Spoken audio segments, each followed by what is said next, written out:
விநாயக் வைத்தியநாதன் இயக்கத்தில் விஜய் ஆண்டனி, மிருணாளினி, யோகி பாபு ஆகியோரின் நடிப்பில் ரோமியோ உலகமெங்கும் வெற்றி நடை போடுகிறது. விகடன் நேயர்களுக்கு அன்பான வணக்கம். விருதுநகர் கள நிலவரத்தை விருதுநகர்லேருந்து பார்க்க போகிறோம்.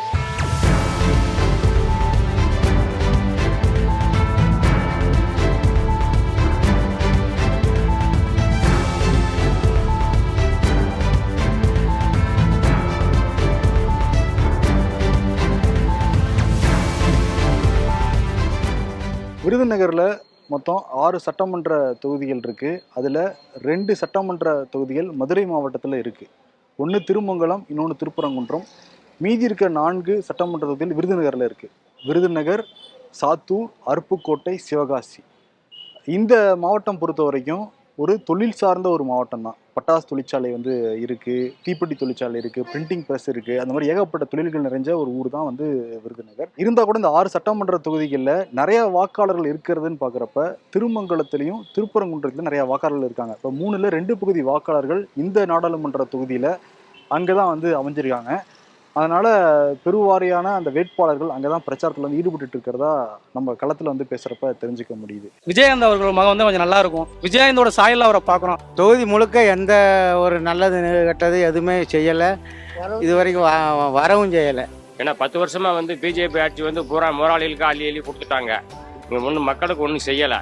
கண்டிப்பாக ரெட்டில் தான் தேமுதிக ஜெயிச்சிடும். ஏன்னா இதுக்கு முன்னாடி எம்பி எதுவுமே செய்யலை. பாதி வரைக்கும் ஆள் தெரியல, அடையாளம் தெரியல.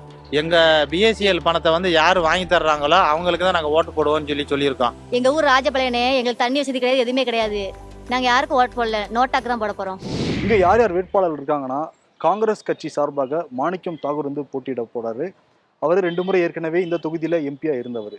அதே மாதிரி அதிமுக கூட்டணி வச்ச தேமுதிக போட்டிடுறாங்க. விஜய பிரபாகரன் போட்டிடுறாரு. விஜயகாந்தோடைய மூத்த மகன் விஜய பிரபாகரன் முதல் முறையாக அரசியல் களம் காண்றாரு. 3வது அணி பாஜக, அகில இந்திய சமத்துவ மக்கள் கட்சி. அந்த கட்சியே பிஜேபியோட இணைச்சு சரத்குமார் மனைவி ராதிகா சரத்குமாரை இந்த தொகுதியில் களம் காண வச்சிருக்காரு. அப்புறம் நாம் தமிழர் கட்சி கௌசிங்கர் போட்டி விடுறாரு. இந்த மாதிரி 4 முனை போட்டியாக இந்த விருதுநகர் பாராளுமன்றம் இருக்கு. நம்ம கூட விருதுநகர் நிருபர் பாலசுப்ரமணியன் இருக்காரு. வணக்கம் பிரதர்.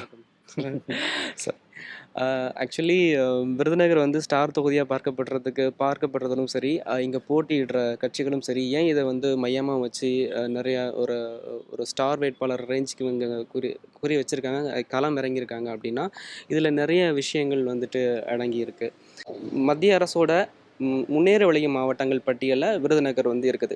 தமிழகத்திலேயே 2 மாவட்டங்கள் தான் அந்த பட்டியலில் இருக்குது. ஒன்று ராமநாதபுரம், இன்னொன்று விருதுநகர். ஸோ அதனால் பிஜேபி டேரெக்டாக இந்த தொகுதியில் போட்டியிட்டு அவங்க வெயிட் காட்டணும் அப்படின்ற மாதிரி முடிவு பண்ணியிருக்காங்க. யார் ஜெயிப்பான்னா இது ஊரம் கூட விழ முடியாதவ. இந்த விட கேப்டன் விஜயகாந்த் தான் ஜெயிப்பான். மக்கள் இறக்கால வேறு இருக்குது. ஏன்னா அவருக்கு தான் வலு இருக்குது, துட்டு வச்சுருக்காரு. ஆனால் ஓட்டு போட மாட்டாங்க. ஜெயிச்சதுலேருந்து வரவே இல்லை. இதுதான் காரணம். மாணிக்கம் தாகூர் கேப்டன் விஜயகாந்த் தான் உறுதியாக. நமக்கு மாணிக்கத்தார் ஜெயிப்பாங்க மேடம். ஏன்னா திமுக சார்பாக நிற்கிறதுனால கண்டிப்பாக அவர் வர்றதுக்கு உறுதியாக வாய்ப்பு இருக்குது. கண்டிப்பாக ரெட்டில் தான் தேமுதிக ஜெயிச்சிடும். கண்டிப்பாக பிஜேபி ராதிகா அதுக்கெல்லாம் சொல்ல முடியாது. இதுக்கு மட்டும் நான் ஓகே, இதுக்கு மட்டும். ஆனால் விருதுநகரில் ராதிகா சரத்குமார் வேட்பாளர். பிஜேபி மோடியாக தாமரை செய்யும். மோடியை தமிழில் நிறைய செஞ்சுருக்காரு. ஏன்னா இதுக்கு முன்னாடி எம்பி எதுவுமே செய்யலை. பாதி வரைக்கும் ஆள் தெரியல, அடையாளம் தெரியல. எந்த ஊர் கடைசி பாராளுமன்ற தொகுதி கடைசி இது வரைக்கும் போனதே கிடையாது அவர் மாணிக்க தாக்கூர்.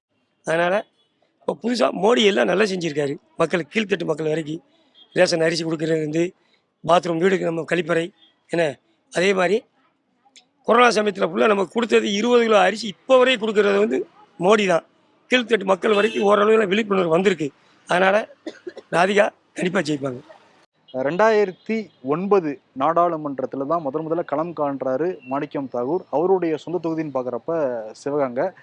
அங்கேருந்து இங்கே காங்கிரஸில் 94லேருந்து ஒரு ஃபவுண்டேஷன் போட்டு மெல்ல 2009 களம் காண்டு மதிமுகவுடைய தலைவர் வைகோவா 15,000 வாக்குகள் வித்தியாசத்தில் 2009 நாடாளுமன்ற உறுப்பினராக ஆறாரு. 2014 தோல்வி அடைஞ்சாரு அதிமுக கிட்ட. அதே மாதிரி 2019 மீண்டும் விருதுநகருடைய நாடாளுமன்ற தொகுதி எம்பி ஆகிறாரு. 3வது முறையாக 2019 எம்பி வேட்பாளராக காங்கிரஸ் கட்சி சார்பாக அறிவிக்கப்பட்டார் மாணிக்கம் தாகூர். அப்போ பல வாக்குறுதிகள் வந்து கொடுத்தாங்க. ஜிஎஸ்டினால தொழில்கள் நசிஞ்சுக்கிட்டு இருக்கு, அதை நான் காப்பாற்றுவேன், எய்ம்ஸ் மருத்துவமனை வந்து கொண்டு வருவேன், இஎஸ்ஐ மருத்துவமனை பட்டாசு தொழிலாளர்களுக்காக கொண்டு வருவேன், இந்த மாதிரி ஏகப்பட்ட வாக்குறுதிகள் கொடுத்தாங்க. ஆனால் பெரும்பாலும் எந்த வாக்குறுதியும் நிறைவேற்றவே இல்லைங்கிறது தான் கிரவுண்ட் ரியாலிட்டியாக வந்து இருக்குது. அதே மாதிரி என்னன்னா 3 முறை இருந்துட்டாரு, இந்த முறை நமக்கு வாய்ப்பு கிடைக்கும்னு சொல்லிட்டு நிறைய காங்கிரஸ் கட்சிக்காரங்க எதிர்பார்த்துக்கிட்டு இருந்தாங்க. 2ஆம் கட்ட தலைவர் எல்லாமே விருப்பமனு போடலாங்கிற அளவுக்கு முயற்சியெல்லாம் பண்ணாங்க. ஆனால் விருப்பமனு கூட மாணிக்கம் தாகூர் எதிர்த்துட்டு அவங்களால கொடுக்கவே முடியல. வேட்பாளராக அறிவிக்கப்படாமல் போகிறது வேறு விஷயம். ஆனால் விருப்பமனு கூட மாணிக்கம் தாகூர் எடுத்து கொடுக்க முடியலங்கிறது காங்கிரஸ் கட்சிக்காரங்களுடைய ஒரு பெரிய ஒரு வருத்தமாகவே வந்து இருக்குது. அதே மாதிரி திமுக காங்கிரஸும் எப்படி வந்து ஜெல்லாயிருக்குன்னு பார்க்குறப்ப பெரிய அளவில் ஒத்துமை இல்லைங்கிறது தெரியுது. ஏன்னா காங்கிரஸ் கட்சிக்காரங்களே மாணிக்கம் தாகூருக்கு வேலை செய்கிறதுல ஒரு பெரிய ஆர்வம் இல்லைங்கிறதான் வந்து சொல்கிறாங்க. கூட்டணி கட்சியான திமுகவும் ஒரு மேம்போக்கான வேலை தான் மாணிக்கம் தாகூருக்கு வந்து செஞ்சுக்கிட்டு இருக்காங்க. டிஎம்கே காங்கிரஸ் அலைன்ஸ் வந்து ரொம்ப தெம்பாக இருக்கிறதுக்கு ஒரு காரணம் என்ன அப்படின்னா, ஏற்கனவே 2 முறை வின் பண்ணியிருக்கிறாங்க. அவங்க மோஸ்ட்லி பிலீவ் பண்ணுறது என்ன அப்படின்னா, காங்கிரஸோடைய அந்த பெயர் முன்னாள் முதல்வர் காமராஜர் அப்புறம் பிஎஸ் குமாரசாமி ராஜா அப்படின்னு 2 முதல்வர் வந்து இந்த மாவட்டத்தில் இருந்து வந்திருக்கிறாங்க. அதிலும் காமராஜருடைய ஆட்சி பொற்கால ஆட்சி அப்படின்னு சொல்லிட்டு சொல்கிறாங்க. ஸோ அந்த காங்கிரஸுக்கு அந்த பெயர் வர்றதுக்கான காரணமாக இருந்த காமராஜரை முன்னிறுத்தியும் காமராஜரோட சொந்த ஊர் அப்படின்றதுனாலையும் அதை ஸ்ட்ராங்காக பிலீவ் பண்ணி அது மேலே காங்கிரஸ் வந்து நிற்கிறாங்க. அடுத்து நம்ம தேமுதிகவுக்கு வருவோம். விஜயகாந்தோடைய மூத்த மகன் விஜய பிரபாகரன் அவருடைய சமூக வாக்குகளை குறி வச்சு தான் இந்த தொகுதியில் வந்து இருக்கார். 2019 அந்த நாடாளுமன்ற தேர்தலில் தேமுதிக வந்து போட்டியிட்டு கிட்டத்தட்ட ஒரு 3,17,000 வாக்குகளுக்கு மேலே வாங்கியிருக்காங்க. நம்ம நிச்சயமாக ஒரு பெரும் வாக்கு வித்தியாசத்தில் வெற்றி பெறலாம் அப்படின்னு சொல்லிட்டு நினைக்கிறாரு விஜய் பிரபாகரன். 2019 அழகர் சாமிக்கும் மாணிக்கம் தாகூருக்கும் எவ்வளோ வித்தியாசம் வந்திருக்குன்னா 1.5 லட்சம் வாக்குகள் வித்தியாசத்தில் மாணிக்கம் தாகூர் ஜெயிச்சிருக்காரு. இந்த முறை அவருக்கான அதிருப்தி இந்த தொகுதியில் வந்து நிலவுது. அதே சமயத்தில் பெருசாக பிரச்சாரங்களும் அவர் ஈடுபடலை. அப்படிங்கிற பட்சத்தில் நம்ம வந்து தட்டி தூக்கிலான்னு நினைக்கிறாங்க தேமுதிக கூட அதிமுக ரொம்ப வந்து இணக்கமான சூழலில் பல இடங்களும் பிரச்சாரத்துக்கு வந்து போகிறாங்க.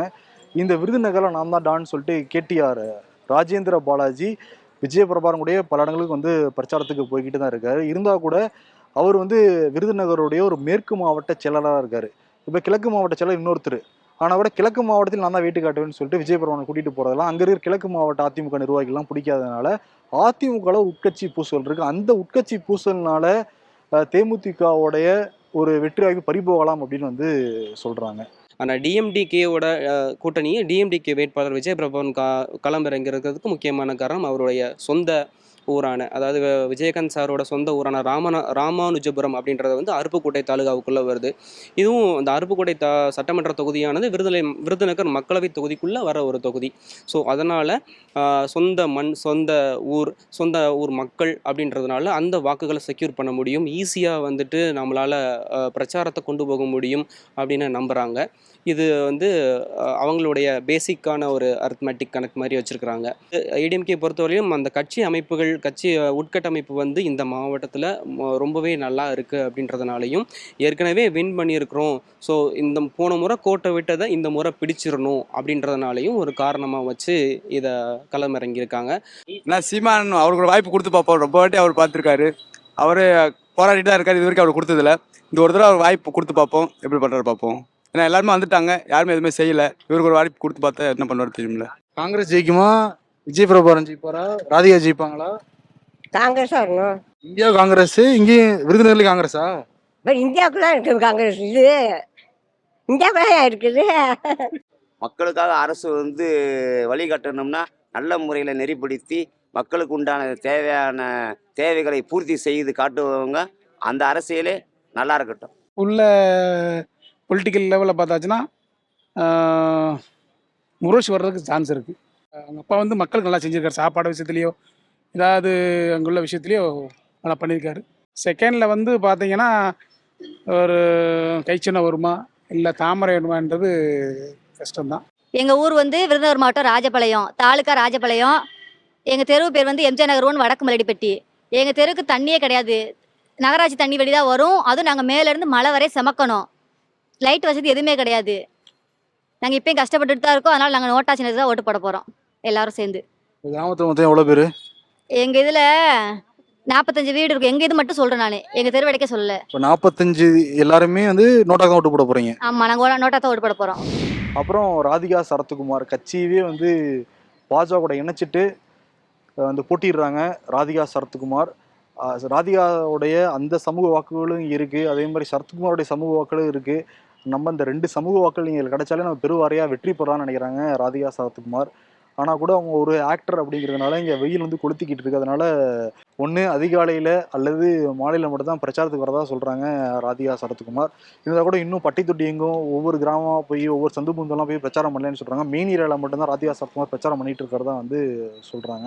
இன்னொரு பக்கம் ராதிகா சரத்குமாருக்கே நட்டா வந்து பேசுகிறாரு, மோடி வராங்கலாம் சொல்கிறாங்க. இருந்தால் கூட ராதிகா சரத்குமார் வெற்றி வாய்ப்பு கிடைக்குமானா டவுட்டு தான் சொல்கிறாங்க. 3வது இடம் வேணால் ராதிகா சரத்குமார் கிடைக்கும்னு சொல்கிறாங்க. 4வது நாம் தமிழர் கட்சி கௌசிக். அவர் வந்து தமிழே சரியாக படிக்க முடியாமல் தேர்தல் அலுவலர் ஜெயசீலன் தான் தமிழில் அந்த வாக்குறுதியெல்லாம் படிக்க கௌசிக் வந்து படித்தார். அதனால் அவருமே வந்து விருதுநகரில் ஒரு பேசுபொருள் தான் ஆச்சு. கௌசிக் ஒரு வேட்பாளராக நாம் தமிழர் சார்பாக நிற்கிறாங்க அப்படின்னு சொல்லிட்டு அவருமே பிரச்சாரத்தில் ஒரு பெரிய ஆர்வம் காட்டலன்னு தான் சொல்கிறாங்க. எப்படி இருந்தாலும் நம்ம தோக்க தான் போகிறோம், எதுக்கு அவ்வளோ தூரம் மெனக்கிடணுங்கிற ரொம்ப நினைக்கிறாரு போல இருக்குது கௌசிக். இந்த கூட இந்த 4 முனை போட்டியில் அதிகமாக டஃப் ஃபைட் இருக்க போகிறது காங்கிரஸுக்கும் தேமுதிகவுக்கும் தான். இந்த இன்னும் கடைசியில் ஒரு 5-6 நாட்களில் எப்படி பிரச்சாரம் பண்ண போகிறாங்க, எல்லாரையும் எப்படி ரீச் பண்ண போகிறாங்க, கடைசி நிறுத்தி ஏதாவது வச்சுருந்தா மட்டும்தான் ஜெயிக்க முடியும். இருந்தால் கூட யார் ஜெயித்தாலுமே சரி, மாணிக்கம் தாக்கூர் ஜெயித்தாலும் சரி, விஜய் பிரபான்னு ஜெயித்தாலும் சரி, 1 லட்சம் வாக்குகள் வித்தியாசம்லாம் ஜெயிக்க முடியாதுங்கிறாங்க. ரொம்ப ஒரு குறைவான வாக்குகள் வித்தியாசம் தான் வெற்றி வாய்ப்பு இருக்குன்னு வந்து சொல்கிறாங்க. ரொம்ப ஒரு இழுப்பறியாக தான் வந்து போய்கிட்டு இருக்கு விருதுநகர் நாடாளுமன்ற தொகுதியை பொறுத்த வரைக்கும். விநாயக் வைத்தியநாதன் இயக்கத்தில் விஜய் ஆண்டனி, மிருணாளினி ரவி, யோகி பாபு ஆகியோரின் அட்டகாசமான நடிப்பில் குடும்பங்கள் கொண்டாடும் ரொமான்டிக் காமெடி திரைப்படம் ரோமியோ உலகமெங்கும் வெற்றி நடை போடுகிறது. விகடன் வெல்கம் பேக் இப்ப வெறும் 29 ரூபாயில் ஜூனியர் விகடன், ஆனந்த விகடன், நாணயம் விகடன் உள்ளிட்ட 8 டிஜிட்டல் இதழ்கள், வேல்பாரி, நீரதிகாரம், அணிலாடும் முன்றில் உள்ளிட்ட கிளாசிக் தொடர்கள், சுஜாதா, எஸ் ராமகிருஷ்ணன், அசோகமித்ரன் உள்ளிட்ட நட்சத்திர எழுத்தாளர்களின் சிறுகதைகள் என 29 ரூபாயில் 3 மாதங்களுக்கு விகடனை அன்லிமிட்டடாக படிக்க இப்போதே சப்ஸ்கிரைப் செய்திடுங்கள்.